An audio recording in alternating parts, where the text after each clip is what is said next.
Holy crap, it's the hardest part of the ring. Hey, the hardest part of the ring. Sometimes you get trapped in a headlock and you're worried about smearing your lip gloss. You shoot her off and take the shoulder block. Do the leapfrog, give her the hip toss. On the hardest part of the ring. Hey, the hardest part of the ring. Sometimes you get over the top rope or something and you bang your head on the ring apron. And that's when you feel like a big dope. They're the worst bumps you can be taking. Oh, it's the hardest part of the ring. Hey, the hardest part of the ring. One more. Sometimes you're distracting that referee because the baby face has your wrestler pinned. Then you get bumped to the ring apron and you realize all the trouble you're in on the hardest part of the ring. Hey, the hardest part of the ring. Now double claps. Clap, clap, clap, clap, clap, clap, clap, clap, clap, clap, clap. The hardest part of the ring. The hardest part of the ring. Ba-da-ba-da. Whoa, yay. What is going on, Bob Squad? We are bushwhacking our way through a Saturday pay-per-view. Now, hang on a second, Bob. Hold the phone there. Back the buggy up. Stop the press. We were born at night, but not last night. We didn't just fall off the turnip truck. It is not our first rodeo. Bob, what the hell happened to Raw this week? You didn't do... I know I didn't do an episode. I didn't get to watch the thing till Wednesday. And then I had shows at the comedy. And then a pay-per-view came up on Saturday anyway, so it became pointless to give you Saturday afternoon a Monday Night Raw episode right as I'm about to watch the pay-per-view, so then the Raw becomes obsolete. Yeah, okay. I took notes on the Raw. I watched the Raw, but we're going to talk about WWE Extreme Rules. I'll tell you real quick. How about this? I'm going to cover Raw from October 3rd, 2022, the Hulu edition, limited commercial interruption. Really quick. Hulk Hogan slams Andre the Giant, John Cena's soothing voice. Judgment Day is there. Dominic says, I hate you. And then Ray and AJ wrestle Finn and Priest. And then the heels win because Rhea clotheslines Ray. And then AJ takes the big stomp from Finn. AJ gets pinned 1, 2, 3. AJ shoves Ray, but they are both good guys. Why are they good guys fighting? I don't know. Make it stop. I just blame myself. Then Corey Graves is very unlikable. Bobby Lashley talks to an Irish guy, and the Irish guy says, I'm Irish, and Bobby says, yeah, you are, and then Ali shows up out of nowhere. He still works there. He has cornrows, and he says, Bobby, I want to wrestle you, and he pokes him, and that's no good. And Sami Zayn is there with the Usos, and Sami's in the middle of telling a funny story with the punchline, you're my dog, or something like that. And they argue with the Street Profits, but Street Profits, Montez, who is married to Bianca Belair, he has his foot in a medical boot. Okay, so his foot is injured. So Angelo Dawkins sets up a match versus Jey Uso for later. Very, very good. Bobby Lashley beats the crap out of Ali. Bobby almost kills himself, taking a 450 splash on his arm, which is from Ali, which is on the rope. I don't know what happened.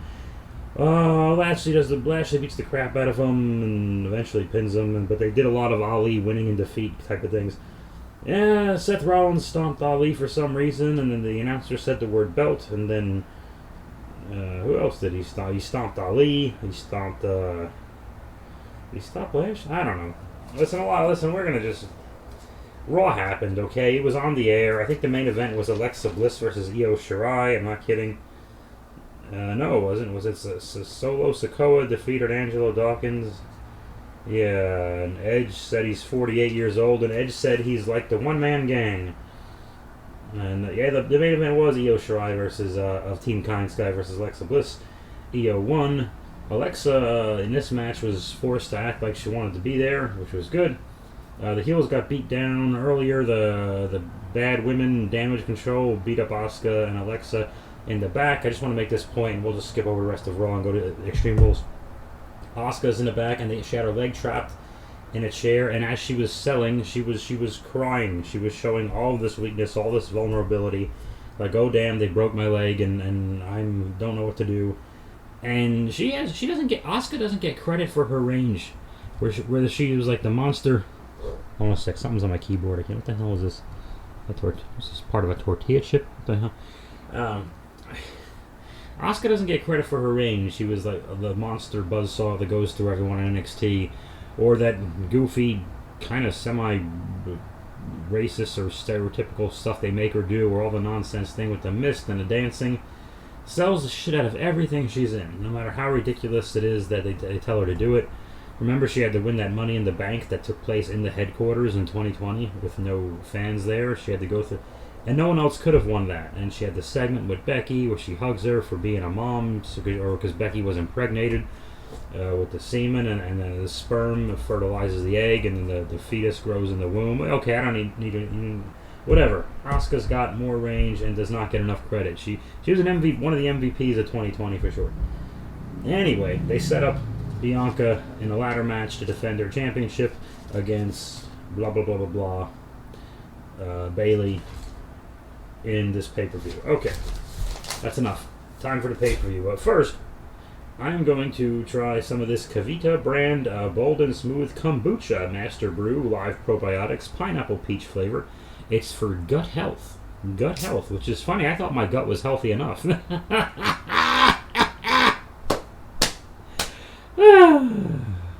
I'm so happy with myself. That was a good joke. Thanks. I'll be here all week. Tip the veal, try the waitress. Hey, Waka Waka. Cold War Reaganomics. Airline food sucks. Where's the beef? Walk like an Egyptian. Max Headroom. OJ stab people. Who let the dogs out? Where were you while we were getting high? Do you believe in life after love? Those are all my questions for you, but let me take a sip of my kombucha to have a healthier gut.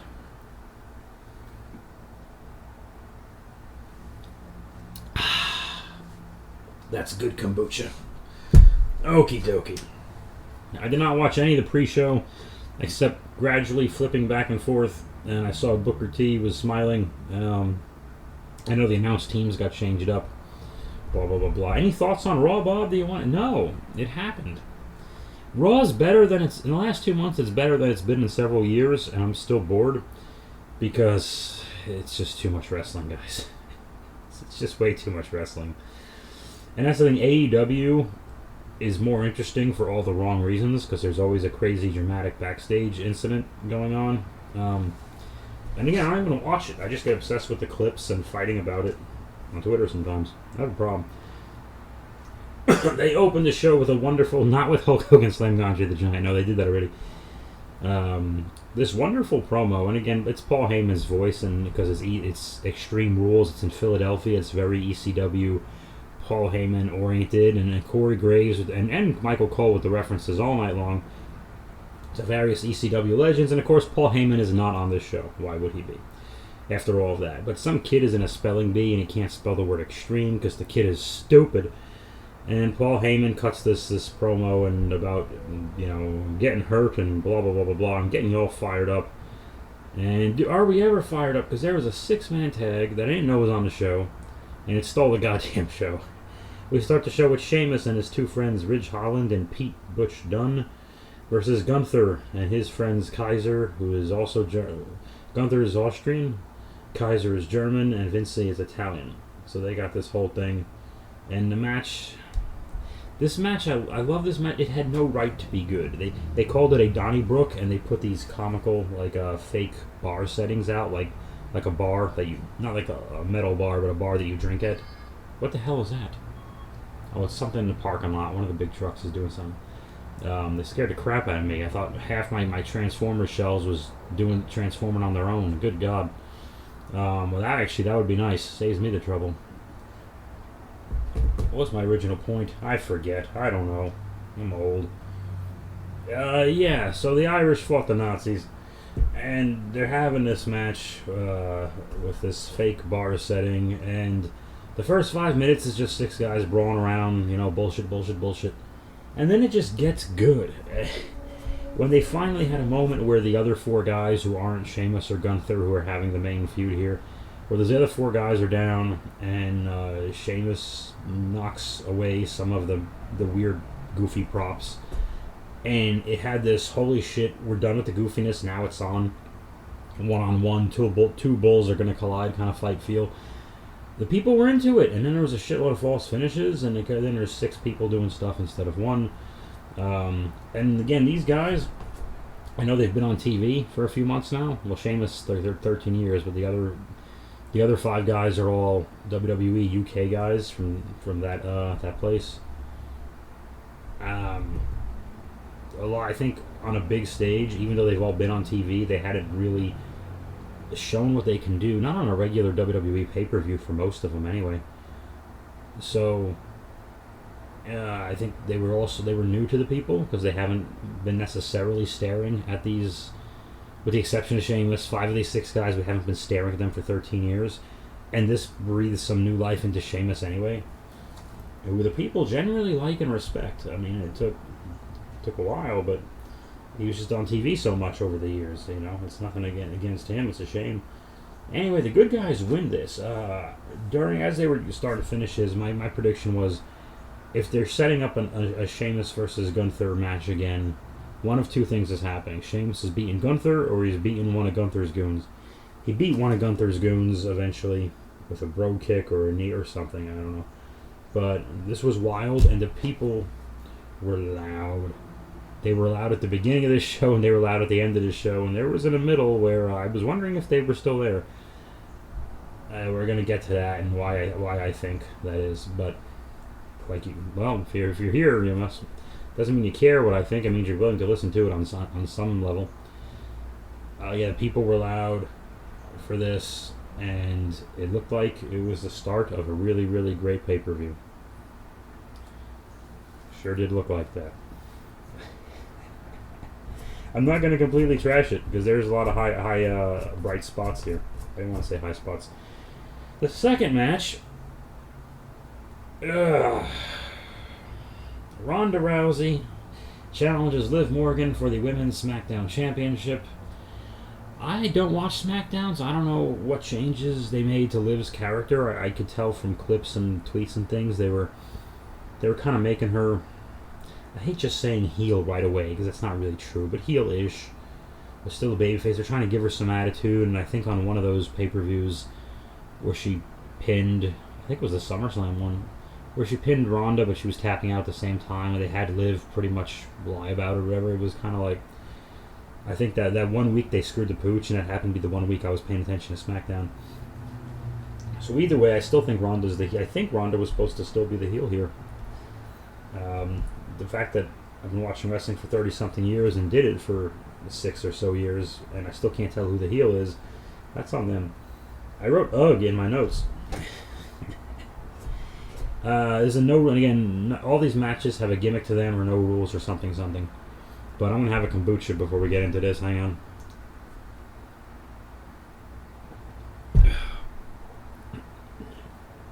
So it's tables, steps, kendo sticks, blah, blah, blah, blah, blah. Neither Liv nor Ronda is the great worker that the other one needs to pull this off. I think the best moment of this whole program was the first day of it, when Liv did the cash-in and that kind of surprise roll-up and got the hell out of there. Because that was the most believable part of the whole thing. There was a lot of, not just sloppiness, because sloppiness isn't necessarily bad, because sloppiness can look real.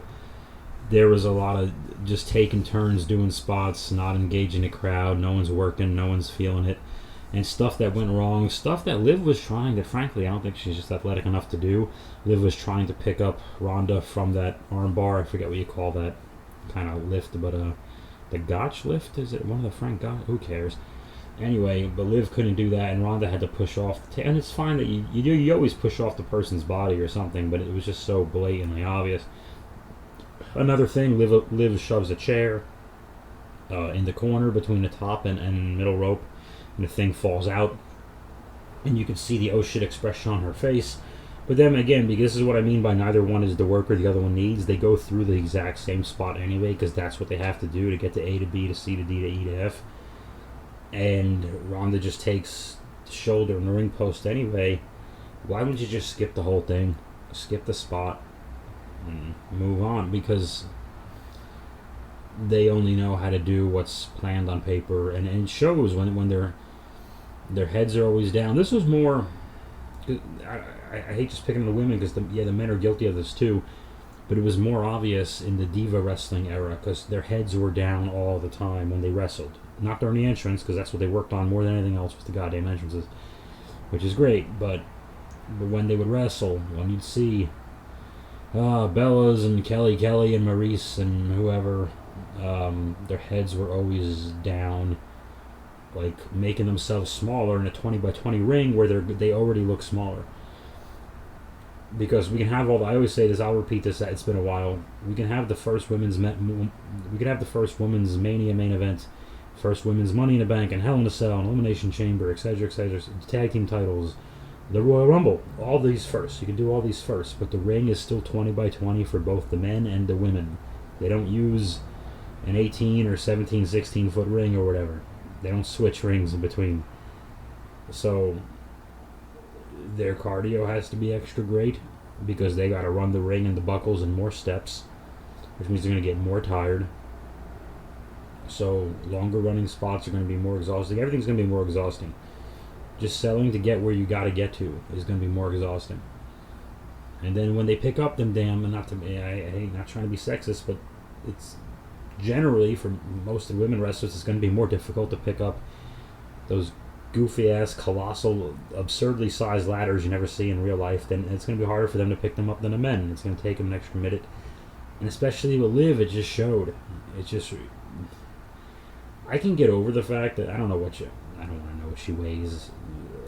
Close to, not much more over 100, I doubt. But again, you don't want to rub it in our faces. Okay, she's using her wits to defeat these more powerful, dangerous enemies like Ronda Rousey. Okay, I'm with you, but it's a fine line, and you got to be able to walk it. And I don't think they walked it. More importantly, they lost the crowd. The crowd they were booing, or they were quiet. They were booing for the wrong reason. They were out of this, and they wanted it to end. And of course, it went long. Each match, there were 8 matches, and I think they all went a half an hour, so it was like a 4-hour show. Yeah, it was bananas. This whole thing went crazy long, and this took up, I'm saying from curtain to curtain, this took up a half an hour of time, so probably still 20-something minutes. 20 minutes of Ronda and Liv with this nonsense. Oh God, this should have been. It's nice to give everyone equal time, but it doesn't make sense to give 6, 7, 8 matches all equal time. Why would every athletic competition go the exact same amount of time if it were real? It wouldn't. Some matches are going to be 20 minutes. Some matches are going to be one match might be 2, and a lot of them might be 8 to 10 to 12. This could have gone 8, and I think that would, I'm being nice here. It could have gone 8, and done everything we needed to do, because what do you really remember about this match? Oh, Ronda Rousey wins. She's the new SmackDown champion, by the way. She doesn't tap out Liv, but I think the referees just said Liv passed out, and Ronda wins. And they did this thing, I don't know if they did it on purpose, but the announcers did call attention to it, where they have Liv smiling at the end of the gimmick. Jesus Christ, Bob. At the end of the match. Like, I got choked out or something, like, oh, you got me, bitch, or whatever the fuck, which Ronda actually said during some part she was getting heat on Liv, and you try it again, bitch, or something. Liv did the fire extinguisher, and it got caught in the apron, and she kind of fumbled that too. Everything that could have gone wrong went wrong. Eventually, Liv does do a big jumping senton thing through a table and gets a 2 count on Ronda. And Ronda chokes her out, probably shortly after that. Because what the hell do you do after the table?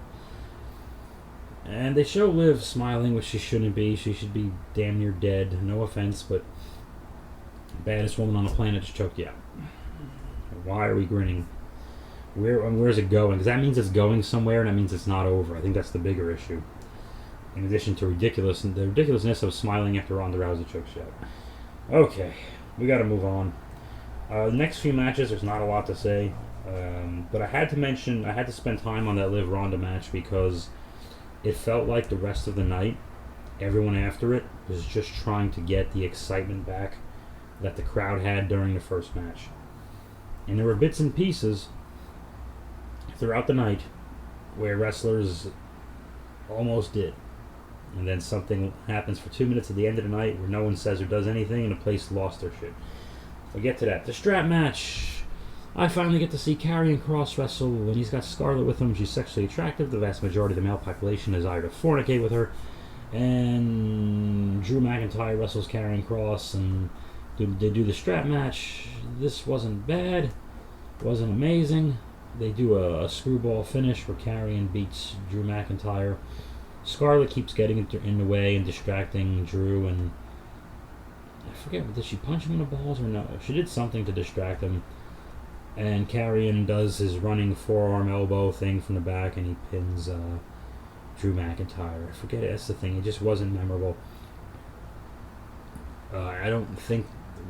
I know their feud's been going on for like a few months, but Drew fought Roman during this feud, so it just feels they're fighting each other just because. And not having, in addition to Liv and Ronda, not having the championship and Roman Reigns on this show at all hurt.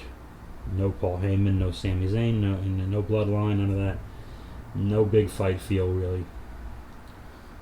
So those two things just, I think, really dampened it. So everyone had to deliver, and that's... Sorry, Liv and Ronda didn't deliver. Oh, boy. Well, yeah, Karrion Kross didn't light me on fire, and it's a shame because he's one of my favorites. Did I take any more notes? Did I just stop? Oh, well. I wonder what match was next. Let me think. I think it was Bayley and Bianca, the ladder match for the blah blah blah. The ladder match for the Raw Women's Championship, Bayley and Bianca. There were moments, because Bianca's and Bayley are both so good, that everyone was just losing that there were moments where people were waking up and getting excited again. And Drew McIntyre and Karrion Kross had that death spot of, the best we can do is maybe make them care about the finish, because after all that Liv Ronda stuff, they're not going to care about much else. And they were in a bad spot, and the strap match is a limiting kind of match. And I don't think their angle had enough heat going into it, quite frankly. Drew's a big, tough guy, and all they did was beat him up. Well, he's a big, tough guy. Great, you beat up a big, tough guy, but we know he's big and tough, so he's not really hurt. Anyway, so they had to bear the weight of that, and that wasn't pretty. Bianca and Bayley is very good. They're two awesome athletes. I think this would have been better without the ladder. Didn't need it. Bianca and Bayley are too good without it. It's hard. Since Bayley's been back, I've only seen her wrestle the match with Aaliyah. That wasn't so hot. She had one with Alexa, which just not good opponents. Sorry, Alexa, but not the opponent. And Alexa's actually not a bad opponent, but not the best opponents to show off Bayley. And pay-per-view, or a premium event now, whatever, is the time when you want to show off. We don't need to see all your moves every week on free TV. Wish some people figured that out. But this is the time to see Bayley do Bayley's thing in the ring. And the ladder just kind of got in the way. I didn't really care for the fact that they went to the ladders almost immediately. I really enjoy when there's some back and forth, there's some competition, there's some trying to get to the ladder. It's like if you have a cage match and you ram someone's head in a cage after the bell rings. Like, okay, well, we got there. Ow. Bayley was good here. Bayley saw something you never see on WWE TV. She was taunting individual fans. Like, they would say something like, "You suck," and she'd be like, "Yeah, well, I'm going to win the championship." Yeah, probably it was all the people were off camera. She's probably yelling back at kids, which is great. And she didn't curse out the kids or anything. She's she's taunting and teasing. She's not saying you're an awful child and you're going to get COVID and not live longer anymore or something. Okay, that was too much, Bob, but that's what I'm saying. She did it great. She took apart a metal piece out of her knee brace at one point, and Corey Graves isn't my favorite, but he was good here. Fair is fair. Saying, "Oh, she's favoring her knee. She's got the surgery. She's got the knee brace." And wait a minute, she's not favored. She's actually got the piece out. And Bayley had this great shit-eating grin when she takes the piece of metal off her brace, and didn't use it at all. She just missed it, and then Bianca beats her shortly after that. Bianca gave her kiss of death KOD finish on one of the ladders. Bayley was holding the ladder as Bianca gave her the maneuver, so Bayley ended up being backflipped over Bianca's shoulders onto the ladder, and it even lands on Bianca's ankle at one point. I'm like, good God.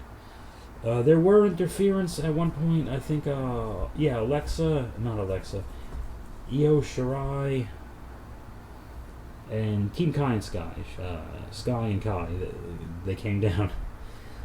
And they tried this thing where Bianca has both Io and Dakota stacked on each other, and she has them both torture racked on top of her shoulders and gives them both her finish, but it didn't really fly.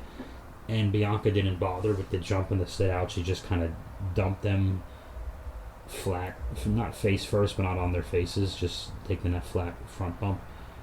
And that was the best call. Listen, it didn't work.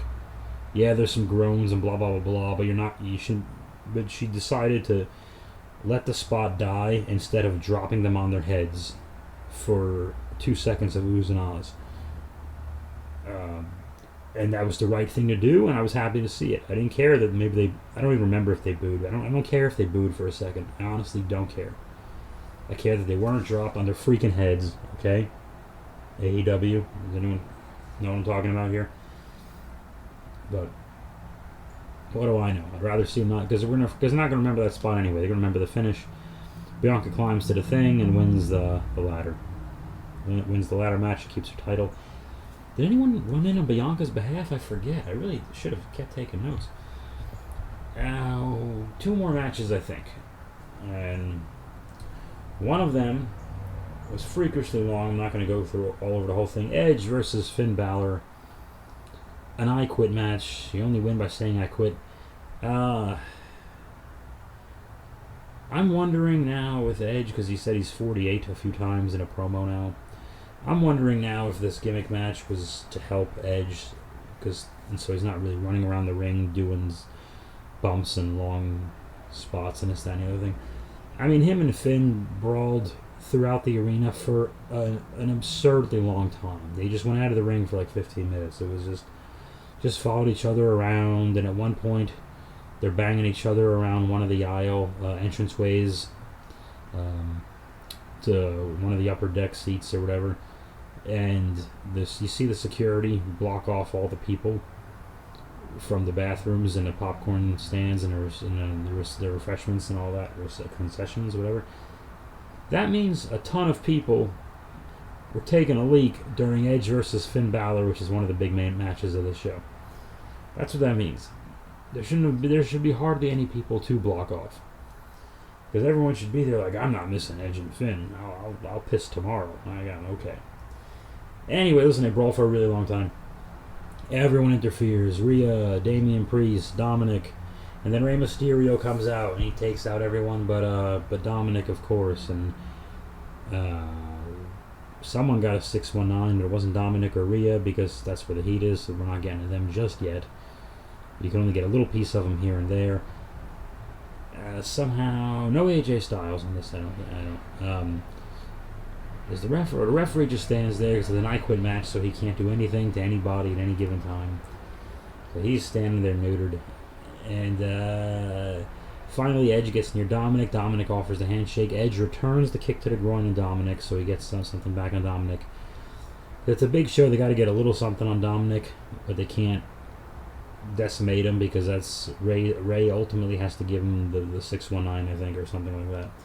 That'll teach him. I don't really know. Beth Phoenix gets involved, and there's a showdown and the brawling with Rhea Ripley, and everyone goes crazy. Eventually, Rhea has brass knuckles, I think, takes out Beth, and they do basically the finish from 06 with Foley and Flair at the SummerSlam.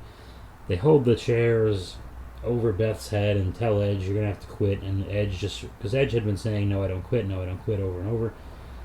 When a referee shoves the mic in his face, and it gets a little silly. But Edge says, I quit, so they don't bash Beth's brains in, and then they bash Beth's brains in anyway. And it's just not believable, because it kind of looked like Rhea nailed her with the chair. It's a dangerous thing. Again, Beth did have this leather jacket with metal spikes, and hopefully that added to the noise, and maybe I hope Beth didn't get clocked in the head. I hope it just looked good, because that's what it looked like. And I'm hoping that's all, that it just looked like that, and that's not what happened. I know Beth's tough, but that's like, I'm not a fan of the maneuver. What was my original point? I forgot. Anyway, they have Edge holding Beth's head, so we know this Edge's involvement with this is not quite over, which is fine.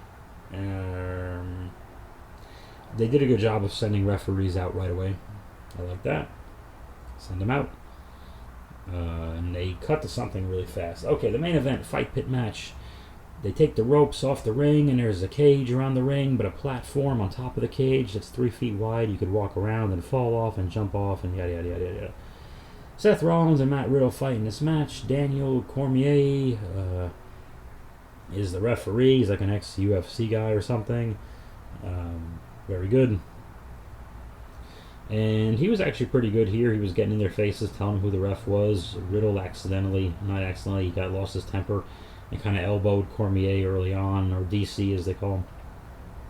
So Cormier did a good job of getting in Riddle's face and Seth's face equally, just to show he was the impartial referee, which was great. As far as guest referees go, he was all right. I don't think he hurt anything. I mean, he was in a bad situation because he wasn't even refereeing a regular match.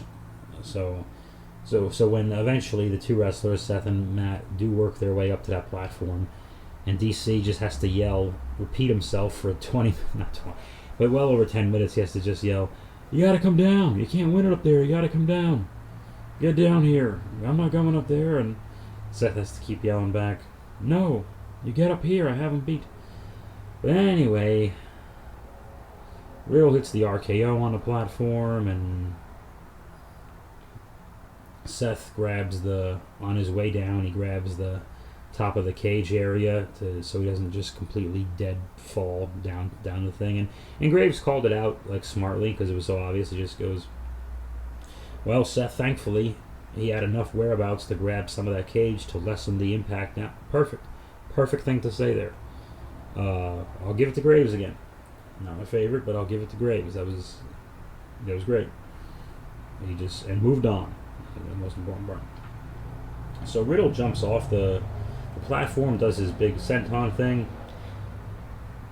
Didn't get like the height he was looking for, but I think he was really just aiming for accuracy. So it was fine. I'm not criticizing him. I'm just saying he kind of did like a jump, like Randy Savage's axe handles in the second half of his career, where he's just kind of leaning and like stepping off that turnbuckle more or less. There's not really a lot of jumping. But Riddle had to go for accuracy, and he lands on Seth. Still looks like he killed Seth because you're landing on a guy's stomach with your back. It's not like the splash where you have your knees and your forearms you take half that impact away. So I hope Seth is not injured on that, because that just looked. Riddle sold the shit out of it too, like he broke his back doing it, but he looks like he killed them both. And Riddle put on some kind of wacky submission maneuver that he never uses, and taps out Seth, but it's cool. It's a maneuver we don't know about, so what is it? What's going on here? But there was no pinfalls. Oh, that's right, it was knockout or submission. So Riddle wins. Riddle goes up the ramp. DC, Daniel Cormier, holds his hands. They show the end credit. The tag at the end is signature, Michael Cole. Thank you, we're done, good night, blah, blah, blah. And I sigh and go, oh, those motherfuckers, they're not going to give it to us. And quick fade with the lights in the arena fade out. You hear the screams and you see the flash bulbs and the phone. Oh, they did after all. Because I remember thinking the whole show, what part makes the most sense for Bray to get involved in? And really, I think the bloodline is the only thing that makes sense for him to get involved in. They got that stupid Logan thing coming up. I don't know. Can Bray even be a heel? Okay, Bray Wyatt returns. God damn it. They do this thing that's long. They show a lot. It's a lot of long build-up, but they let you hear his voice singing "The Whole World in His Hands," and everyone's singing along, and we just know. And it's at least 2 minutes long. And there's different characters dressed up as his puppets in the crowd. You see the buzzard and the fat pig and Sister Abigail and the rabbit. And some guy even had to be the Fiend, and that was like a false thing because people started losing their minds. Like that was actually him, like the Fiend returned and a guy. No, it was just some guy in a Fiend mask with the same theme of the others. But people they got confused, but they quickly figured out that wasn't him. So they showed the old Firefly Funhouse with cobwebs and dust all over it, like it's dead, it's abandoned, and it's not coming back.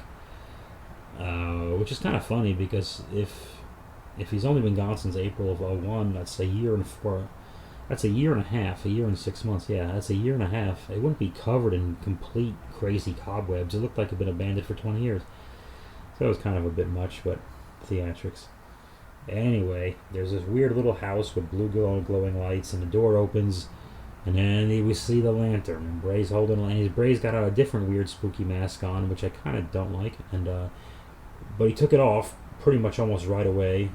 And the noise during this entire time, especially the noise, and when this door kicks open and the blue light is flashing out, the noise in this place. The two loudest things I've heard all year in any wrestling company is the Austin at WrestleMania this year.